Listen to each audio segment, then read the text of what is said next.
안녕하세요 여러분, 오늘도 강민혁입니다. 면접 합격을 위해서 당장 여러분들이 버려야 하는 세 가지가 있기 때문에 이 늦은 밤에 촬영을 진행하게 되었습니다. 일단 첫 번째는 여러분들 두 가지식으로 답변을 해야 된다는 거 굉장히 중요하다라는 걸로 인식을 하고 있을 거예요. 저도 그렇게 생각을 합니다. 그럼에도 불구하고 모든 질문에 두 가지식으로 답변을 해야 된다라는 생각은 당장 버리시는 게 좋을 것 같습니다. 필수 질문에서는 두 가지식으로 이야기하면 좋아요.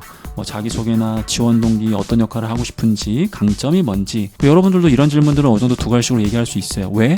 어느 정도 준비를 했기 때문에. 근데 입사 후에 우리 지원자의 따기를 때린다. 그럼 우리 지원자는 어떻게 할 것인가? 자, 이런 질문을 받았다고 칩시다.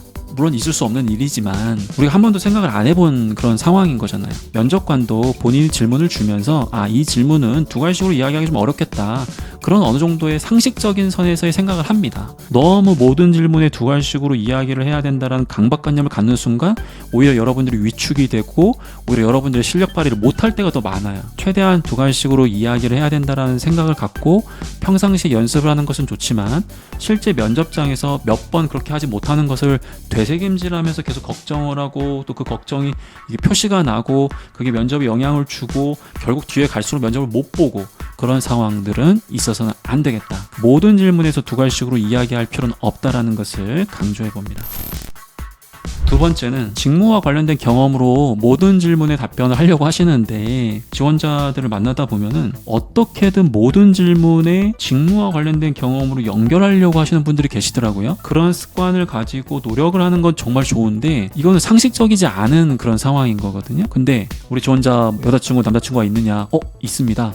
자, 이것도 직무 관련된 경험 얘기해야 되니까 내가 과거에 소개팅을 했는데 이 친구의 성격 몇 점, 그 다음에 외모 몇 점, 그 다음에 몇 점에서 평가표를 만든 다음에 전 그거 하나씩 체크하면서 이런 질문에서도 여러분들은 직무와 관련된 걸 고려해가지고 얘기하려다 버리니까 오히려 굉장히 어색한 모습을 보여준다라든지 굉장히 한정된 소재를 바탕으로 이야기를 하기 때문에 굉장히 이것도 마찬가지 스트레스도 받을 뿐만 아니라 실제로는 더 좋은 소재가 있을 수도 있는데 이걸 활용을 못한다라는 거죠. 모든 질문에서 이걸 얘기하는 것이 불가능하고 면접관도 그걸 원하는 게 아니기 때문에 너무 이것 때문에 스트레스 받을 필요가 없다라는 것을 다시 한번 강조하면서 모든 질문에 직무 관련된 경험을 얘기해야지 이걸 버리시라는 겁니다. 여러분들이 너무 직무 하다 버리니까 이게 너무 많이 나간 것 같아요. 다시 돌아와라. 여러분들의 본질적인 모습으로. 그게 여러분들의 합격 가능성을 더 높여줄 수 있다는 거. 그 다음에 마지막으로 정량적인 성과. 면접관이 예를 들어가지고 우리 지원자한테 정량적인 성과를 얻은 경험이 있느냐 이렇게 직접적으로 물어보면 당연히 정량적인 성과로 얘기를 하셔야 돼요. 예를 들어서 우리 지원자가 동아리 활동을 많이 한 것 같은데 혹시 어디 대회 나가가지고 등산에 든 적이 있느냐, 이건 이제 정량적인 성과를 물어보는 거잖아요. 이거 무조건 정량적인 성과로 얘기를 하셔야 돼요. 근데 예를 들어 도전했던 경험을 얘기해봐라, 팀워크 경험을 얘기해봐라, 직무와 관련된 경험을 얘기해봐라. 마찬가지로 이런 것들은 평가자가 여러분들이 어떠한 성과를 냈다라는 것보다도 여러분들이 그 경험 안에서 얼마나 내가 질문한 키워드와 유사한 행동을 했는지를 보려고 물어보는 거거든요. 물론 이러한 성과가 명확하다면 아무래도 평가자 입장에서 마음이 좀 편안해요. 왜냐하면 내가 이 친구를 주관적으로 평가를 하는데 그래도 객관적으로 이런 정량적인 성과를 명확하게 얻은 친구니까 내가 좀 더 내 자신의 그 판단을 믿고 또 이 친구의 객관적인 성과를 감안해서 내 생각이 맞다, 약간 이런 편안함 분명히 있거든요. 하지만 우리가 무슨 정량적인 성과만 내려고 인생 산 것도 아니잖아요. 여러분들은 항상 그걸 억지스럽게 넣으려다 보니까 오히려 더 과장스럽게 답변하시면서 면접관한테 공격을 받는 거거든요. 예를 들어서 아르바이트를 할 때 사장님한테 뭔가를 제안해가지고 300%의 매출 향상을 일으켰대. 기업은 영업이익률이나 매출을 진짜 말 그대로 한 자릿수를 더 높이기 위해서 진짜 엄청난 노력을 하는데 갑자기 여러분들이 300%를 향상시켰다? 말이 안 되잖아요. 뭔가 더 이거를 성과를 과장해서 얘기를 해야 된다는 생각이 들다 버리니까 굉장히 파격적인 숫자를 얘기하려고 하시는데 이게 사실은 이 면접관 입장에서는 받아들이기가 굉장히 어려울 때도 많아요. 여러분들이 어떤 팀워크 경험을 발휘했는데 숙제에서 장려상을 받은 거예요. 자, 이거 정량적 성과예요. 여러분들 장려상이기 때문에 우리가 이번에 장려상을 얻었지만 결과적으로 이 장려상을 얻어가는 과정에서 이전에는 없었던 정말 끈끈한 어떤 조직 문화를 만들어냈다라고 정말 다양한 사람들한테 평가를 받은 거예요. 그건 말 그대로 정성적 평가입니다. 누군가에게 다수에게 그러한 피드백을 들었다라는 게 제가 봤을 땐 장애상보다도 이 친구가 강조하는 팀워크에서 더 부각할 수 있는 성과거든요.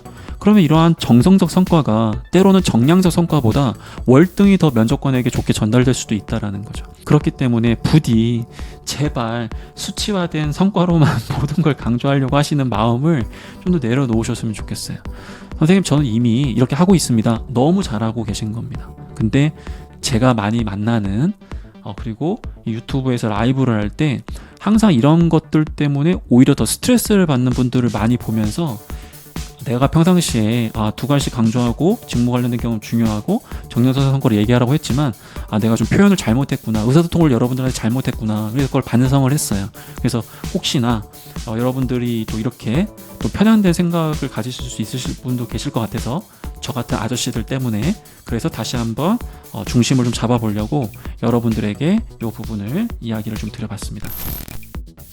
자, 오늘 여러분들에게 무엇을 해야 된다라는 느낌보다도 무엇을 덜어내야 된다라는 관점으로 이야기를 해봤는데, 여러분들 지금 면접 준비하시면서 엄청나게 많은 기출 문제들, 엄청나게 많은 취업과 관련된 면접과 관련된 기가 막힌 노하우들을 많이 습득을 하셨지만 정작 소화하지 못해가지고 쌓여가지고 오히려 컨디션이 안 좋아지는 그런 상태에 있을 거거든요. 당장 오늘 내가 버릴 수 있는 게 무엇이 있는지를 빨리 결정을 하세요. 그래야 비로소 채울 수 있는 것들과 또 그것을 능숙하게 발휘하면서 면접장에서 더 좋은 모습으로 연결될 거라고 생각을 합니다.